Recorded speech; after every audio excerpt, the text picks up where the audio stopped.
Mercury Events. உங்க ஈவெண்ட்ஸை எங்களோட plan பண்ண இப்போவே ஸ்கிரீன்ல தெரியிற நம்பருக்கு கால் பண்ணுங்க.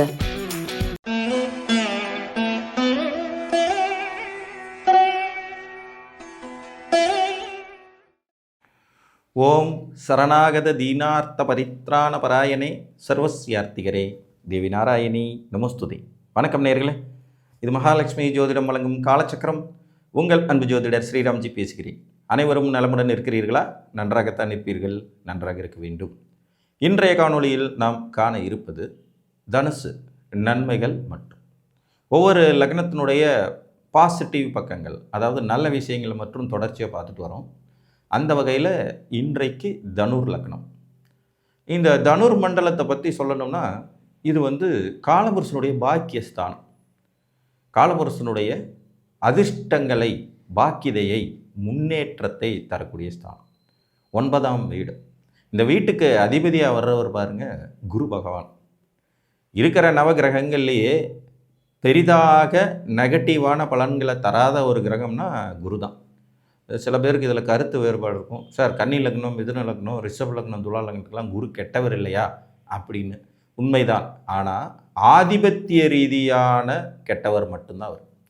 ஆதிபத்தியம்னா அந்த வீடு, அவர் பெற்றிருக்கிற வீடுகள் ரீதியான கெடுதல் மட்டுமே அவருக்கு உண்டானதை ஒழிய குருங்கிறவர் ஒரு கெட்டவராக மாட்டார், பாவியாக மாட்டார். அப்போ இந்த தனுர் வீடு குருவின் மூலத்திரிகோண ஆட்சி வீடு மற்றும் சௌமிய வீடு, இயற்கை சுப வீடு. அப்போ அதீதமான நற்பலன்கள் ஒளிந்திருக்கக்கூடிய வீடுகளில் தனுசும் ஒன்று. ஸோ இந்த தனுசு வீட்டில் நெகட்டிவான விஷயங்கிறது ரொம்பவுமே குறைவுன்னு தான் நம்ம சொல்லணும். ஏன்னா இந்த வீட்டில் அமர்ந்திருக்கிற கிரகங்களின் அடிப்படையில் ஒருவரின் அதிர்ஷ்டம், பாக்கியம், முன்னேற்றம், பொருள் வெற்றிகள் தீர்மானிக்கப்படும். இந்த இடத்துல கடுமையான பகை பெறும் நிலையில் ஒரு கிரகம் கூட இருக்காது அப்படிங்கிறது ஒரு சூட்சுமமான உண்மை. மாதங்களில் இது மார்கழி மாதத்தை குறிக்கக்கூடிய வீடு, தனுர் மண்டலம். பகவத்கீதையில் கிருஷ்ண பரமாத்மா சொல்லியிருக்கிற வசனமும் அதுவே தான். மாதங்களில் நான் மார்கழியாக இருக்க ஆசைப்படுகிறேன். எல்லாருடைய, நம்ம நாட்டில் 3 பெரிய மதங்கள் இருக்குன்னா, எல்லாருடைய மதங்கள் சார்ந்த மிகச்சிறந்த நல்ல நாள் வரக்கூடியது இந்த மார்கழி மாதத்தில் இருக்கும். அப்படி ஒரு அற்புதமான வீடு தனுர் மண்டலம். தனுர் மண்டலம் பார்த்திங்கன்னா யாகசாலையில் எரியக்கூடிய நெருப்பை குறிக்கும். யாகசாலையில் புனிதமான நீர், ஒரு கும்பாபிஷேகம் நடக்கிற இடம், ஒரு கிரகப்பிரவேசம் நடக்கிற இடம், ஒரு யாகசாலை வளர்க்கிற இடத்துல இருக்கக்கூடிய நெருப்பை குறிக்கும். அக்னி தத்துவ வீடு. ஸோ இது புனிதத்திலும் புனிதமான இடம். இந்த வீட்டில் 9 கிரகங்களுமே நன்மைகள் செய்ய கடமைப்பட்டவர்களே ஆகிறாங்க. அந்த வகையில் பார்த்திங்கன்னா இந்த வீட்டின் மிக நற்பலன்கள் அப்படிங்கிறது, இங்கே உட்கார்ந்துருக்க கிரகத்தினுடைய காரகத்துவம் உங்களுக்கு கண்டிப்பாக ஏதாவது ஒரு வகையில் உங்களுடைய அதிர்ஷ்டத்தை, வளர்ச்சியை, முன்னேற்றத்தை கொடுக்கும். உதாரணமாக சூரியன் தனுசில் உட்கார்ந்துருக்கார் அப்படின்னா ஆட்டோமேட்டிக்காகவே தகப்பன், தகப்பனாதி வர்க்கம், அரசு, அரசாங்கம், அரசு வேலைகள், பவரில் உள்ளவங்க மூலமாக நன்மைகள், சித்தப்பா பெரியப்பா உறவு நிலை சிறப்பாகிறது, தாய் மாமனார் உறவு நிலை நல்லா இருக்கிறதுங்கிற மாதிரி அந்த சூரியனுடைய காரகத்துவம் பூரா உங்களுக்கு பெஸ்ட்டாக இருக்கும். நல்ல சம்பாத்திய வலிமை உள்ள ஜாதகங்களில் சூரியன் தனுசில் இருக்கக்கூடிய வாய்ப்புகள் அதிகம். சந்திரன் இங்கே உட்கார்ந்துட்டு இருக்கும்போது பார்த்திங்கன்னா தாயார், தாயாதி வர்க்கத்தினால நன்மைகள், பிரயாணம், அதன் மூலம் கிடைக்கக்கூடிய ஆதாயம், நீர் சம்பந்தப்பட்ட பொருட்கள் ஆதாயம், விவசாயம், விளை நிலங்கள், கால்நடைகள்னால முன்னேற்றங்கள்னு அப்படி நல்ல பலன்களை கொடுத்துருவார்.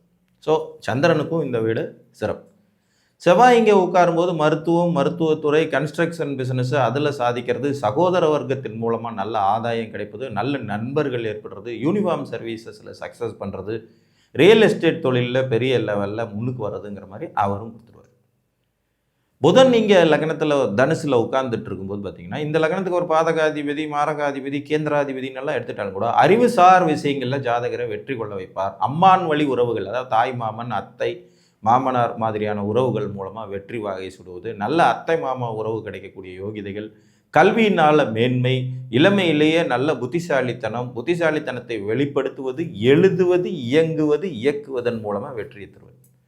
தனுர் லக்னத்தினுடைய மிகப்பெரிய சிறப்பே என்னென்னா கொடுத்து அழகுவாக்கும் தன்மை கொண்டது.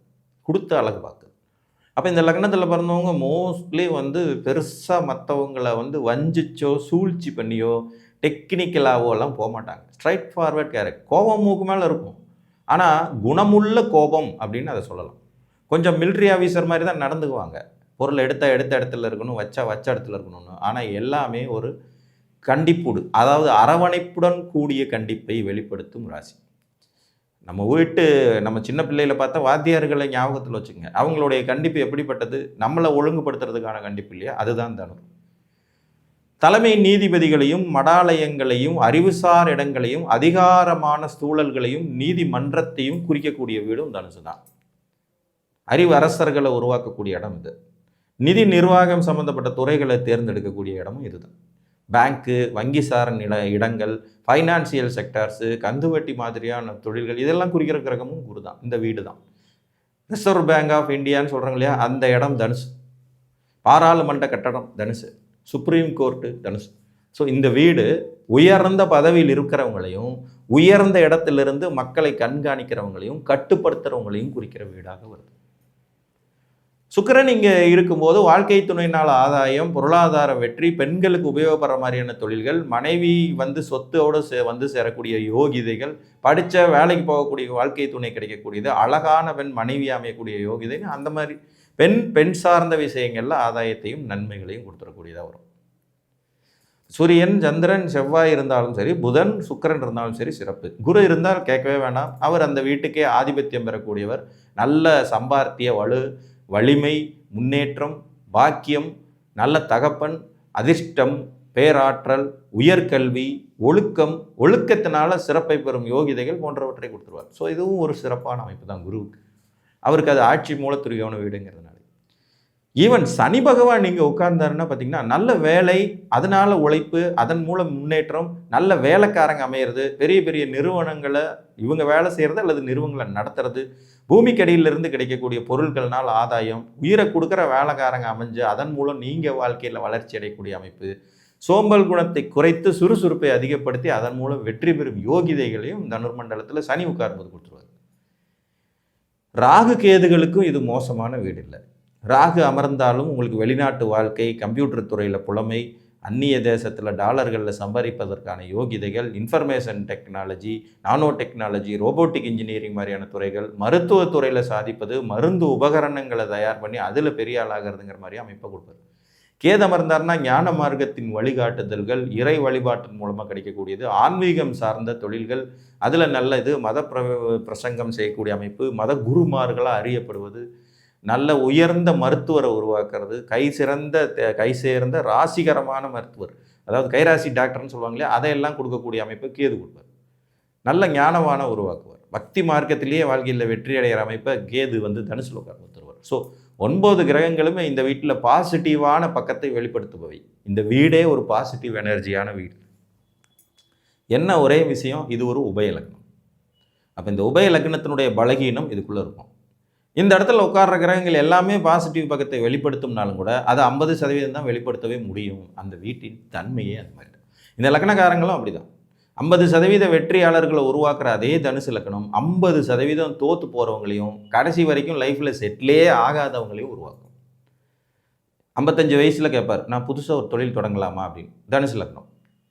65 வயசில் கேட்பார், நான் சம்பாரிச்சாதான் என் பிள்ளைங்களை கல்யாணம் பண்ணி கொடுக்க முடியும், இன்னும் நான் செட்டிலே ஆகலை, தனுசு. ஸோ இந்த மாதிரி செட்டில் ஆகாத அமைப்பையும் தனுசு கொடுக்கும். புரிஞ்சிச்சிங்களா? எல்லா பாசிட்டிவ் பக்கத்துக்கு பின்னாடி ஒரு நெகட்டிவ் ஒழிஞ்சிட்டு. உபய லக்னங்களுடைய பலகீனம் என்ன? தனக்கு கிடைக்கும் வலிமையான விஷயங்களை தக்க வைத்து கொள்ளும் தகுதியற்றவை. அதை தொடர்ந்து லைஃப் லாங்கும் ரன் பண்ண முடியாதவை. நல்ல பதவியோ, நல்ல அந்தஸ்தோ, நல்ல பொருளாதார வெற்றியோ, நல்ல வாழ்க்கை துணையோ, நல்ல சமுதாய மரியாதையோ கிடைக்கும். அதிகாரம், பதவி, அந்தஸ்து எல்லாமே கொடுக்கக்கூடிய லக்னம். ஆனால் அதை இவங்க தக்க வச்சுக்க மாட்டாங்க. நடுவுலையே செய்யக்கூடாத வேலைகளை செஞ்சு லூஸில் விட்டுறது. ஸோ இது உபயலக்னத்துக்காரங்க எல்லாருக்குமே புரியும். அவர்களுடைய வாழ்க்கையில் 40 வயசு 50 வயசை கடந்துட்டவங்க உபயலக்னக்காரங்க இருந்தீங்கன்னா யோசிச்சு பாருங்கள், எவ்வளவு நல்ல விஷயங்கள் உங்களுக்கு இந்த பிரபஞ்சமும் இயற்கையும் கொடுத்துச்சு. அதையெல்லாம் நீங்கள் தக்க வச்சுக்கிட்டீங்களான்னு உங்களை நீங்களே கேள்வி கேட்டுக்கொள்ளுங்கள் என்று கூறி மீண்டும் ஒரு காணொலியில் உங்களை சந்திக்கும் வரை உங்களிடமிருந்து அன்புடன் விடைபெற்றுக் கொள்வது உங்கள் அன்பு ஜோதிடர் ஸ்ரீராம்ஜி. நன்றி, வணக்கம்.